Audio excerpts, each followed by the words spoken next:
Ya, pertama tentu Majelis Ulama Indonesia itu salah satu fungsinya itu adalah himayatul ummah atau melindungi umat dari apa saja ya diantaranya dari penyalahgunaan narkotika dan obat-obat terlarang lainnya. Itu satu prinsipnya.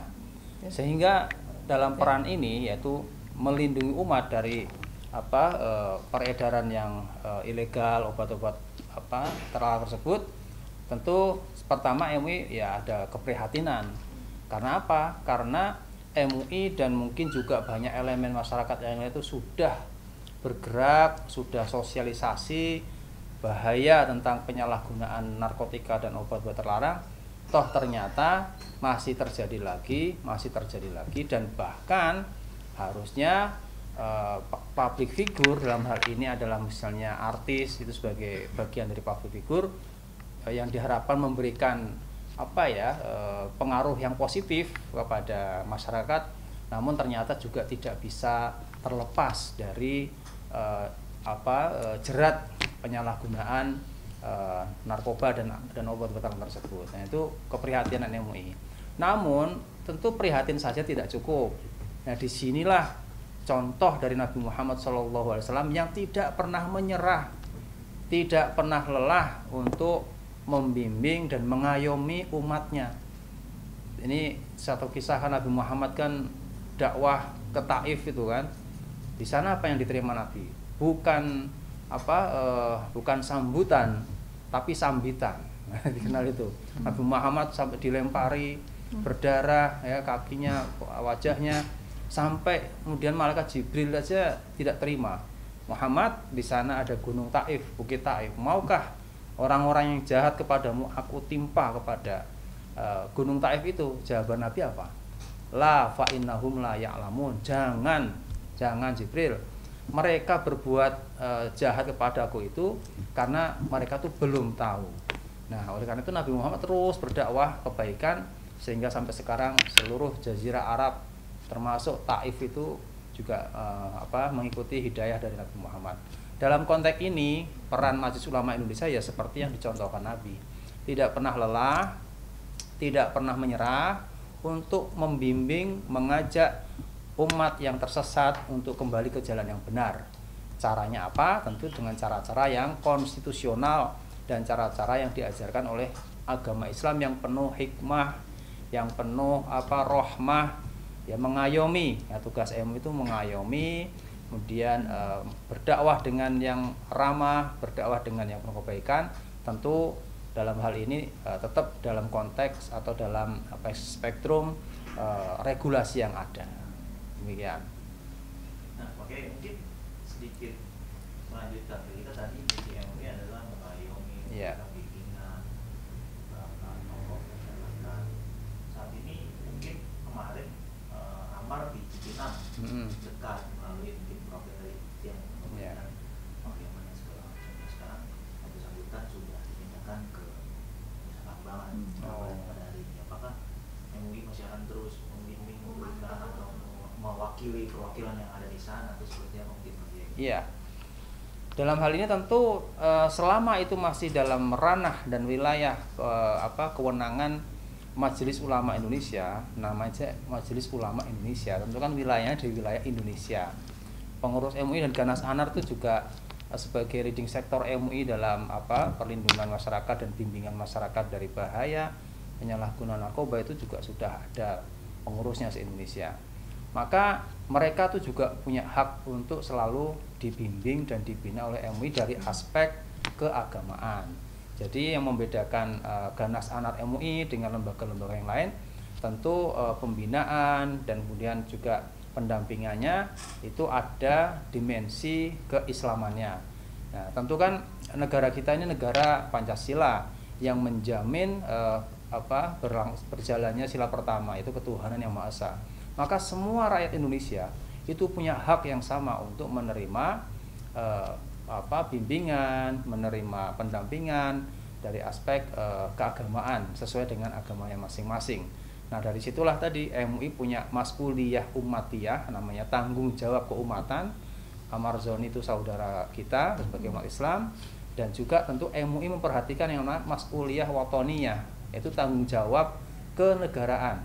Jadi antara MUI Ganas Anar nanti dengan lapas ya, ataupun dengan stakeholder yang terkait, psikolog dan sebagainya, itu akan terus tidak pernah lelah untuk terus berkontribusi kepada negara, karena rakyat itu adalah bagian yang menjadi tanggung jawab negara untuk rakyat yang sehat, rakyat yang sehat, kemudian juga selamat dari konsumsi ataupun dari hal-hal yang merusak jiwanya, merusak akalnya. Ya selama MUI masih bisa berkiprah dan melayani di sana, maka insya Allah MUI tidak akan pernah lelah untuk terus berkontribusi, mendampingi dan membangkitkan semangat. Syukur-syukur dengan terus tidak pernah lelahnya MUI berdakwah, maka hidayah Tuhan, hidayah Allah Subhanahu wa taala itu juga bisa saja kan untuk bisa hadir di tengah-tengah umatnya yang membutuhkan bimbingan dan pendampingan dari Majelis Ulama Indonesia gitu.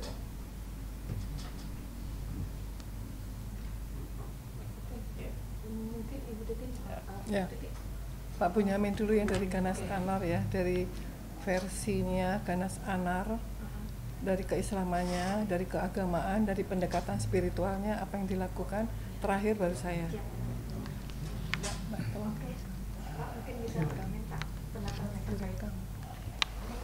Ya, pendapat dari Ganas Anar tentang pembinaan kepada saudara kami yaitu Muhammad Joni tentang keagamaannya. Tetap kami lembaga dari Majelis Ulama Indonesia tetap secara hukum Islam yang namanya narkoba, narkotika adalah sesuatu yang diharamkan sesuai dengan Al-Quran Al-Maidah ayat 90.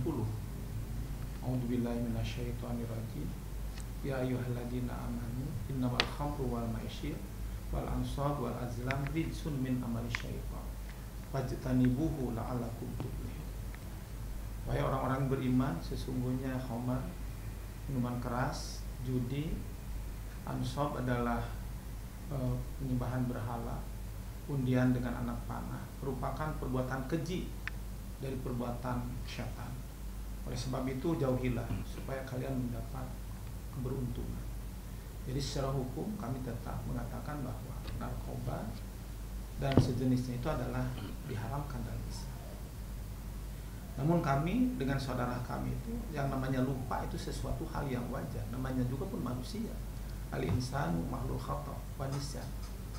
Sesungguhnya manusia itu tempatnya hilaf dan lupa. Sebagaimana dijelaskan dalam Al-Quran surat Al-Imran dari rangkaiannya 133 sampai 135. 135-nya yang menyatakan bahwa, atau sebelumnya dikatakan bahwa orang yang dirindukan oleh surga itu adalah bukan orang yang tidak pernah berbuat dosa. Orang yang melakukan, orang yang dijanjikan oleh surga itu bukan orang yang tidak pernah berbuat dosa. Al-Imran 135. Wa idza fa'alu fahishatan aw dhalamu anfusahum dzakarullah fastaghfiru li dzunubihim wa may yaghfiru dzunuba illa Allah wa lam yusiru ala ma fa'alu wa hum ya'lamun. Yang dirindukan oleh surga adalah orang-orang yang apabila melakukan perbuatan keji aw dhalamu anfusahum atau menganiaya dirinya sendiri. Nah, kami dalam ahli tafsir menyatakan bahwa narkotika atau memakai narkoba, narkotika dan sejenis itu adalah merupakan kedoliman terhadap dirinya sendiri. Dzakarullah, ia ingat kepada Allah. Astaghfaru, dia mohon ampun atas segala dosanya. Ia berkeyakinan siapa lagi yang bisa mengampuni selain Allah, dan dia tidak melanjutkan lagi perbuatan itu. Nah, kami tadi sudah dijelaskan oleh Pak Kiai Arif bahwa kami berusaha sebagai pelayan umat memberikan sebuah advokasi siapapun termasuk saudara kita supaya kembali kepada jalan yang benar, kembali kepada jalan Allah Subhanahu wa taala, disadarkan supaya kembali kepada jalan sebagai fitrah manusia adalah berpegang teguh kepada kebenaran. Nah, mudah-mudahan saudara kita walaupun yang terakhir dikatakan belum menjadikan sebuah keputusan hukum, melalui persidangan. Kami berhusnudon. Ya mudah-mudahan itu ada sebuah kehilapan, dan itu kalau saya menyangka atau mengira mudah-mudahan itu tidak terjadi kepada beliau. Demikian, terima kasih.